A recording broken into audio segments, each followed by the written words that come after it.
around for a while might remember that where the high school has in the past built a house, and it actually got moved to a piece of property the housing authority already owned, and that became a scattered site house. So there's some different options like that. That's one of those things where, as we talk about where we want to head in the future, you know, is that something we want to look at as an organization? So you guys have to be pleased and proud of what you're doing. I mean, I'm amazed that we had, for several years, we had what we had right now, and to see that place before Ed Neal was put in the wood, I mean, it's amazing. So thank you, thank you. Thank you. Thanks, Denise, for coming in and doing that. I really appreciate it. Very good. Thank you, Denise. No problem. Thank you. I would say my general thoughts on the expansion of this operation, because given the fact that we have a 350 or 400 people in it, and maybe 1,000 on the waiting list, or whatever the number is, plainly there's a lot more demand. But the first thing the county needed to do was to get control of what we had. It had gotten run down, and it's going to take a year or 2 years to get that. And then see, because the rent and the HUD and grant money does not cover the expense of this operation, and isn't going to.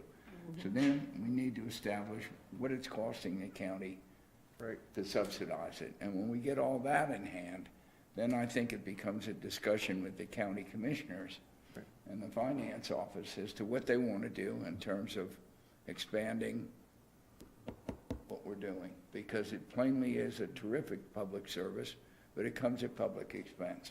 Yep. So that'll be a discussion to be had somewhere a year from now. Yep. Question, on the 222 St. Agnes, that was vacant when you came on board. Do you know how long it was vacant? Kenya, do you know that one? 6 to 8 months. So that's And the other two properties that Denise rehabbed, the same amount of time? about the same time for the other two properties. Okay. I'm saying it and repeating it so I can get it on the record. That's why I'm being an echo for her. I apologize. Thank you. And all done internally without any outside contractors? Oh, no, we used outside contractors. You did use Denise outside. arranged those outside contractors for us. She's got a set of outside contractors that she uses for on the county side for when we do home ownership rehabs for seniors and that can't afford. And she's got a list and she's got the connections and knows what to look for and how to price it out. Very good. Very good. Moving on. All right, so moving on, ready to do Fisher Manor? What's that? Fisher Manor is the last, really the last thing on the, so that's really why we got Brian here, even though he stepped in and helped them. So Fisher Manor, I talked about it last time, we're moving, but I just want to give you a couple follow-up updates. And I'll do my part and then I'll hand it over. That we had the community event, which many of you showed up to last week or the week before. That I thought was wonderful. I had a blast. I really appreciate you coming out. I know a lot of the residents came out, and I just thought it was a nice event. I think the staff did an excellent job. I am not a party planner. It's not something I enjoy, but clearly we have some good ones on the staff, so I appreciate that, and I appreciate you coming out when I know, like, especially everybody had other stuff that night and you guys came out. So thank you for doing that. I think it meant a lot, at least if I were to interpret that the tenants saw you out there. It meant a lot to me, and I really appreciate it. So thank you all for doing that, all that you're doing. Just want to let you know we're working on the big part of the community is a very pretty community, I think, Fisher Manor. And one of the things that just is an eyesore is, and Commissioner Wilson has told me about this, is that the decks just don't look good. And we are working very hard to put together an RFP, and because we know the amount of the cost of the decks is going to go over $100,000, there's really no way about putting it out to bid.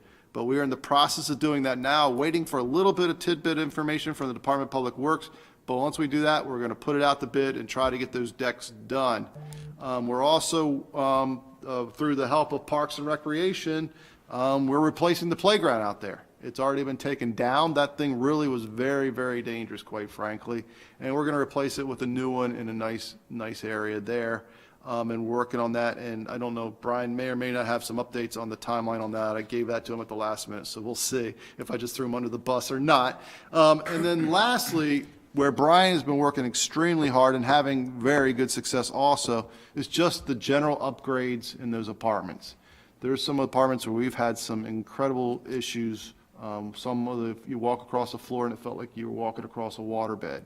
And some still feel that way, but Brian is making a lot of efforts to correct that apartment by apartment, and I asked him to come here to talk about what he's done with those apartments. So, take it away, Brian. Thanks for coming.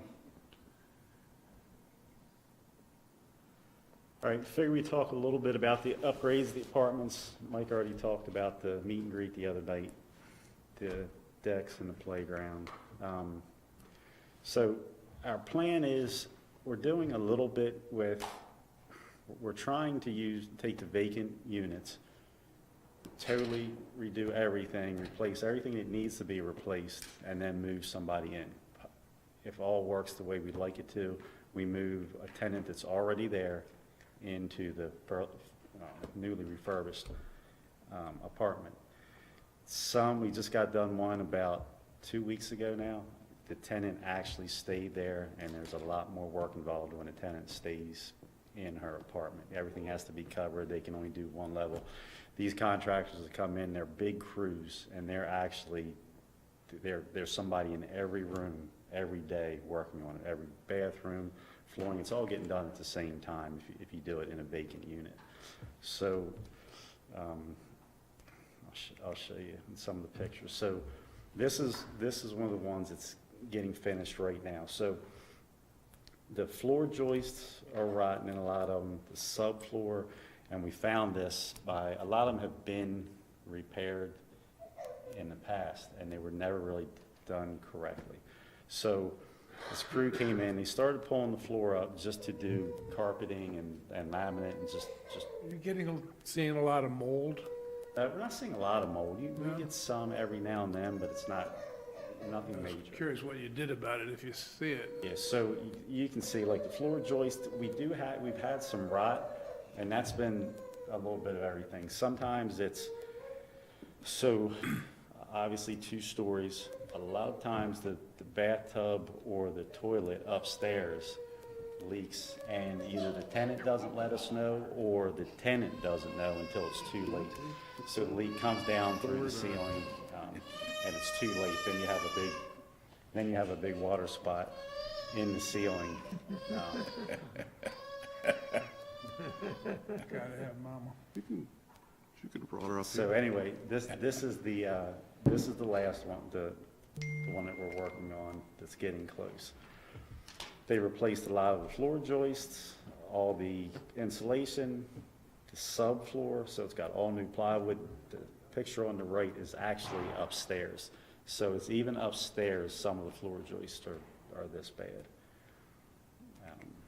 Why would the second floor joist be, I mean, what, Just settling, and a lot of it's settling, but it's also the tub, the toilet, the sink upstairs leaks, and it kind of wicks through.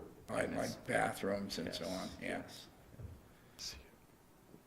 So on the right, we have one of the bathrooms, obviously. On the left, that's the HVAC closet, that's the heat and the AC. Some of them are so, the water has wicked that it gets under that. So everything has to be removed, and it's kind of like building a house from scratch. It's just harder because you're going under and Yes. building up. And this is one that's done. This is how it turned out. So a lot of new doors, new countertops, new appliances, flooring, obviously, fresh paint.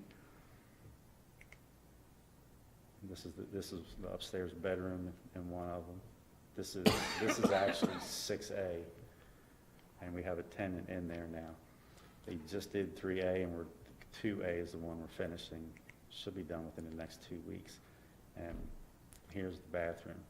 New tub, new tile, vanities, toilets.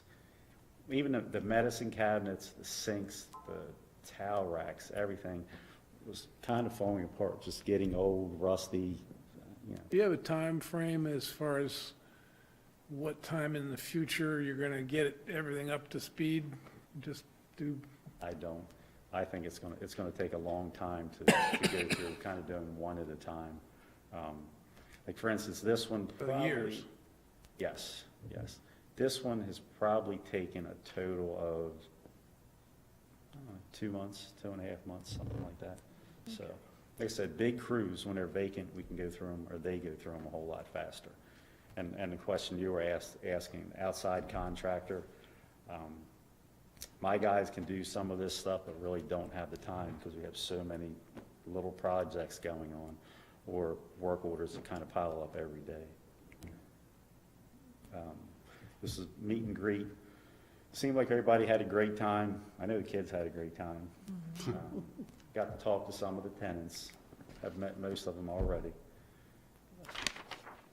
Little presentation on the left lower one my son put together, board he put together. Gave away, I don't know what all they gave away. I didn't even have a chance to look at it, but I know they have some coloring books and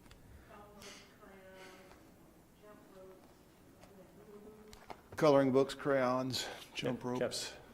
kids were busy. Kids seemed to enjoy it. All right, so figure talk a little bit about the decks. Mike's already talked about it, but you can see the middle picture on the bottom. That's what a lot of these porches and decks have turned into. The boards are curling up. There's a lot of safety issues. Front porches and the back porches, they're all starting to slope. The deck boards are starting to slope.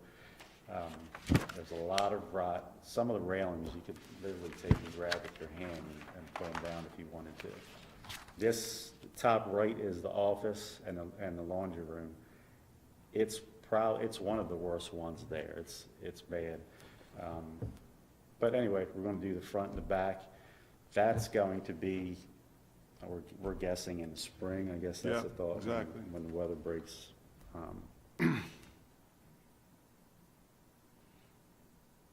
Now, who takes care of the yards now? Is it the mowing and the raking, that kind of thing? So we have an outside contractor that Outside does that. contractor. It's the same guy that does all of the places. We take care of the trash, pick up limbs and things like that. We usually do